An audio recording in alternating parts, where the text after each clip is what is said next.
Il est question d'une petite bande de personnalités assez décalées qui poussent la porte de ces lieux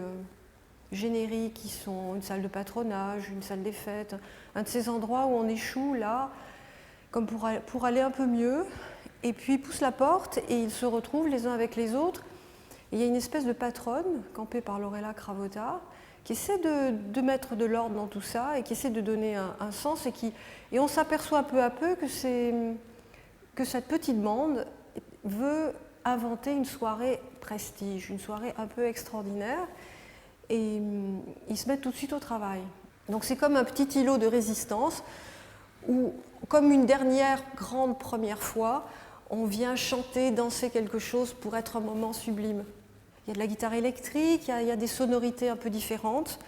et il y a de jeunes recrues, très jeunes, vous verrez, et qui ne dépareillent pas du tout. Mais du coup, il y a évidemment une confrontation de génération entre Lorella Cravota qui campe un personnage, qui vient défendre une certaine façon d'être heureux,